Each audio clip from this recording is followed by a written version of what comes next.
Well, yeah, see, no going back. We can't. We can't. Yeah, you can never come back to the first area of the game. You can go back to any other area, but not the first areas. Like, even this one. Like, any of this small world Fantasyland stuff, we're not going to be able to go back to. Yeah. Okay, now I got another question for you, Joe, as a Disney person. If... I don't know who's in charge. Real quick before you ask me that, were you just talking about, like, the Instagram girls, or are you talking about, like, the people that do a YouTube career off of going to Disney or something? Both. The YouTube people are not as bad, because sometimes they'll point out something I didn't know, or they'll be like, hey, here's this sale, here's this merchandise, pretty cool, or they'll, like, review, or... I do think it's really funny how some people do, like, construction updates. It's helpful for me, because I like to know, like, how things are looking, like, how new rides are coming along, because I'm really into all that theme park stuff. But then sometimes you have people that are like, hey guys, it's your boy here. It's your boy, like, Disney News here. And what we have here at Epcot is a construction update. And this concrete here is actually a different shade as the concrete that's over there. Oh my God. And this is actually really hearkening back to that original, like, 1988 style of concrete. And I'm really happy that we're going back to that original style concrete. Like, and I'll be like... Man, shut the fuck up. You don't get that concrete shit up out of here, boy. Like, I don't care about the concrete. God. See, that's the thing. I like, you know, fandoms and sort of, I call it quote-unquote countercultures. So the whole culture of, you know, Disney adults, as they are called. Yeah. You know, of the cosplay, the... Timed event. You know, YouTube stuff. All that stuff, you know, just speed run. You see that shit? Yeah, and I was just wondering, it's like, you know, you're Pete. Oh, there's Pete. Okay, so quick question: is Pete one of the greatest Disney villains of all time? Yes. Okay. He's the original Disney villain. Okie dokie. He's older than both Mickey and Oswald. Fun That's fact. true. That's true.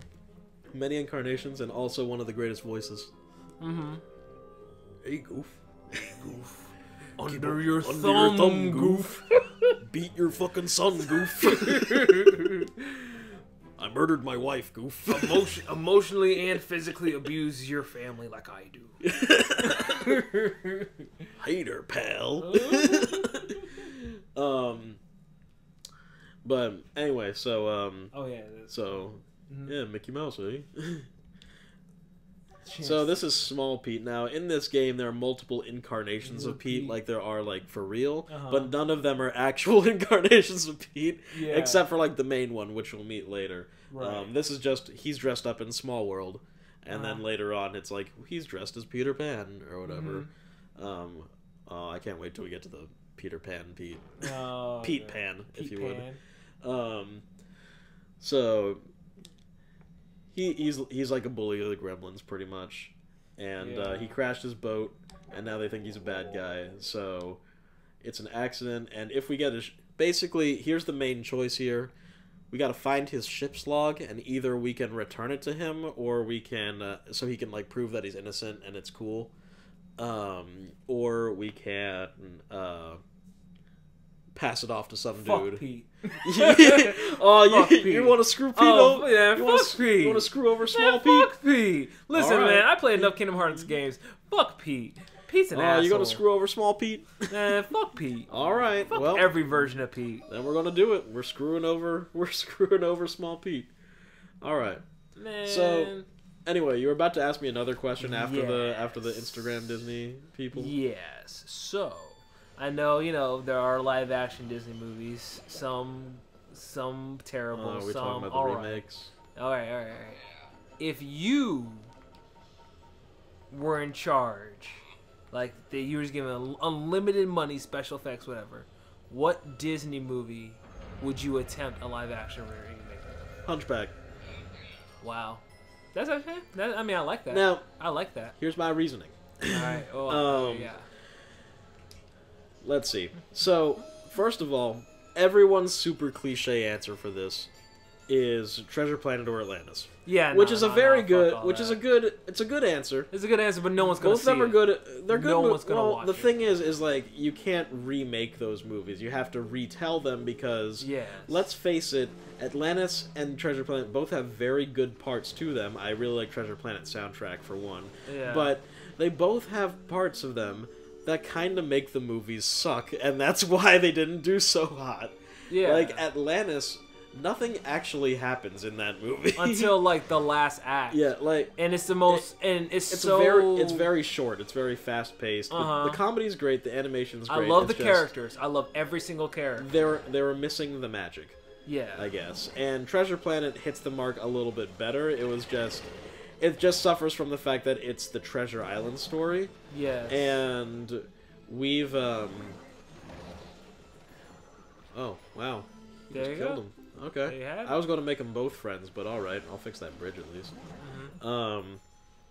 But I feel like that's the cliche answer, because everyone's like, oh yeah, I want those. But I would say Hunchback, but here's the thing, is I can't be remaking it like Disney remakes things. Yeah. I want it would be a retelling, I guess, but keeping aspects of the Disney version. Yes. Like almost all of the songs in a Hunchback are A1, absolutely fantastic songs. It has a very good soundtrack. Right. In fact, I would say that it and Beauty and the Beast have the two most perfect soundtracks and scores of any Disney movie.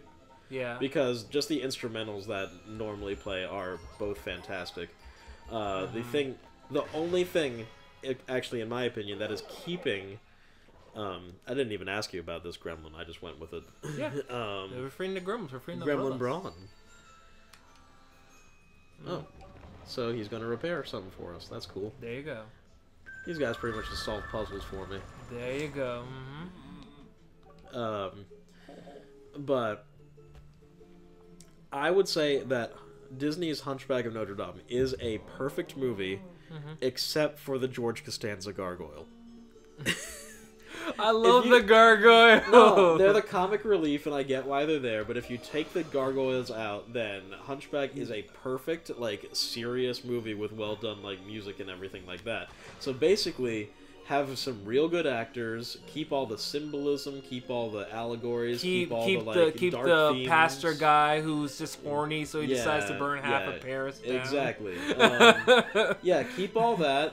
You don't need the book's original ending, because it's depressing as shit. It's too dark. It's depressing. It is still Disney. And I hate people that's like, no, it's like, bro, have you actually like read? It's depressing as shit. I mean, I even like that they. I mean, people talk about, like, how groundbreaking it is that... People talk about how cool it is that, like, Elsa doesn't end up with a man at the end of Frozen, and technically, like... I do like and technically Anna, like, doesn't get married at the end of Frozen, which is good, but let's not forget that Hunchback, he has a love interest, and then just straight up decides, you know what, you'll be happier with someone else. Yeah, but that's a problem, some complaint about it, too. It's like... Oh, the pretty people, like, why he couldn't just have Esmeralda? Well, because, like, they established that she was not into him in that way in the first place. In the first place. Like, I mean, look at they him. Still... Jesus Christ! That defeats the whole purpose. Bro, let's face it, the Hunchback in a modern day remake would be an incel. Like, Milady, I've saved you from persecution and genocide. Like, he would be talking to these I'm a nice guy, statues. I saved you from genocide. Yeah. No, don't kill him. I want him to be, good. God. But that's what's great about, like, the sequel, Hunchback of Notre Dame. He does end up with someone. Just so they can get... The whole movie's just... She's blind! It's the whole movie is just about correcting that one thing. It's just... Well, the second Hunchback movie is fucking hilarious, by the way. It is. Side note. But it has this, like, jester dude that wants to steal a bell, and it's ridiculous. Yeah. It's a very bad movie, but... It's like, who cares about this? Gremlin Sam coming through. Woo. Hey, some Aladdin carpets. Hey. There are magic carpets in Small World, but they did go out of their way to make the Aladdin one in here. But No, so like Hunchback is indeed a perfect movie without the gargoyles. And if you make it serious and keep everything else in there, then it'd be great. I love that Quasimodo like gives up at the end. Oh, it looks like we're about running out of time for this little recording bit. Oh yeah. So I'm gonna stop recording real quick. All right. And we'll take a quick break. Oh, yeah.